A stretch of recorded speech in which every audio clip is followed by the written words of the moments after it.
Bonjour à tous, bon là on va parler mais d'un manga que j'attendais depuis que ça a été annoncé, donc à savoir depuis 2017. J'attendais ça depuis un petit moment. Blue Ice Sword, Inowaga Crush si tu préfères, donc à savoir la suite de Akame ga Kill, ou Red Ice Sword pour les intimes, à savoir mon manga préféré, bordel de merde.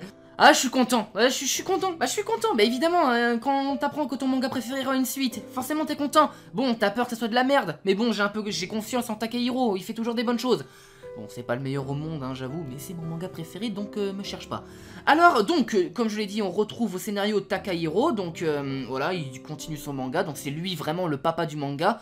Pourquoi je dis que c'est lui? Parce que, bon, c'est toujours lui qui est au scénario, mais si t'as pas remarqué, dans les 3 séries qu'il y a eu de Akame ga Kill, donc à savoir Red Ice Sword 0 et putain, j'ai bugué. Inowaga Crush, le dessinateur il change à chaque fois, donc bon, pour le coup là, c'était le cas. Pour le manga d'origine, donc de Red Ice Sword, c'était Tetsuya Tashiro, et pour Red Ice Sword 0, c'est Kei Toru. Donc, bon, il a décidé de changer à chaque fois dessinateur, donc c'est son choix, voilà. Ou peut-être que c'est eux qui avaient plus envie de faire les dessins. Bon, les dessins, ils restent très bien, moi j'aime beaucoup les dessins de Akame ga Kill. Donc c'est toujours la maison Kurokawa qui publie du coup les mangas, enfin le manga Red Ice Sword et donc Blue Ice Sword en France, donc merci à vous. Et bah du coup de quoi parle le manga? Voilà, bah on va voir ça. L'histoire se déroule quelques temps après les événements d'Akame ga Kill, et je crois qu'il se passe même pas 1 ou 2 semaines après quoi, c'est vraiment, il y a un faible écart. Eh bien Akame continue son long voyage et arrive dans un pays appelé Wakoku, et elle échoue là-bas, et donc du coup c'est une jeune fille appelée Inoa qui la retrouve et du coup la soigne et tout ça. Et on découvre aussi que Akame cherche un moyen de se libérer de la malédiction, parce que je vous rappelle qu'à la fin de Akame ga Kill, quand elle s'est battue contre SDS, eh bien elle s'est elle-même maudite à cause de son sabre pour vaincre justement SDS. Et elle cherche également un moyen de ramener Tatsumi à l'état normal, parce que pour ceux qui lisent les mangas, vous savez que bah, Tatsumi n'est pas mort. Et c'est pour ça que j'aime pas trop aussi l'anime, c'est qu'il bâcle énormément de choses, donc j'aime bien les OST par contre d'Akame ga Kill, mais l'anime, pas trop ça. Bref, on n'est pas là pour parler d'Akame ga Kill, enfin, quelque part un peu si. Et donc du coup, l'histoire va être plus centrée sur Inoa, parce que c'est ce personnage que nous suivons. Et du coup, elle part au combat dans l'espoir, eh bien, de purifier en gros son pays, de mettre fin à toutes les merdes qu'il y a, donc les meurtres et voilà, et tout ça. Et du coup, bah, Akame est un peu stupéfait de la sympathie de la jeune fille et a décidé de se battre à ses côtés. Et en gros, Akame voit à travers cette fille le Night Raid, quoi. C'est clairement ça. Je veux dire, à travers Inoa, elle voit le Night Raid. Donc du coup, qu'est-ce que moi j'en pense? Eh bien, j'aime beaucoup. Alors, j'aime bien, les dessins sont très bien, voilà. Les personnages sont cool, j'aime beaucoup les personnages. Mais j'ai l'impression que ça raconte la même histoire que Akame ga Kill. Et là, ça me causera un peu plus de problèmes. Alors pourquoi? Parce que là, en fait, Akame se lance dans une nouvelle quête, tu vois. Bon, sa quête principale, c'est de se soigner de sa malédiction et de libérer Tatsumi. Mais c'est aussi, là, on suit Inoa. C'est elle, le personnage principal maintenant de Blue Ice Sword, et pas Akame. Donc c'est elle que nous allons suivre. Et au final, quel est le but de Inoa? Bah exactement le même que le Night Raid a eu pour son propre pays. À savoir de mettre fin aux guerres, aux meurtres, au sang.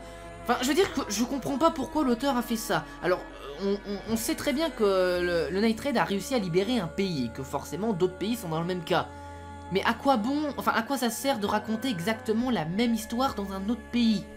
Je ne vois pas l'intérêt. Parce que là, en fait, on va clairement nous créer un nouveau groupe exactement comme le Night Raid. Je veux dire, t'as des personnages qui ont un trait de personnalité exactement semblable au Night Raid. Mais nous, ce qu'on kiffe, c'est le Night Raid, pas ces personnages. Alors je dis pas qu'on va pas s'attacher à eux, mais ce que j'essaie de dire, c'est que nous, on va toujours plus kiffer le Night Raid. Et vu qu'on sait que le 3/4 est mort, voilà. Je veux dire que nous, on kiffe Léon, on kiffe Aniki, on kiffe Lobak. C'est ces personnages qu'on kiffe.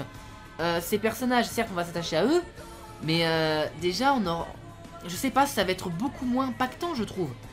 C'est ça, en fait, je comprends pas pourquoi l'auteur voulait refaire exactement la même histoire. Alors certes, c'est une suite, mais c'est la même histoire qu'il raconte, au final. C'est juste l'histoire d'Akame qui va changer, mais on sait que c'est pas Akame le perso principal. On sait que c'est Inoa.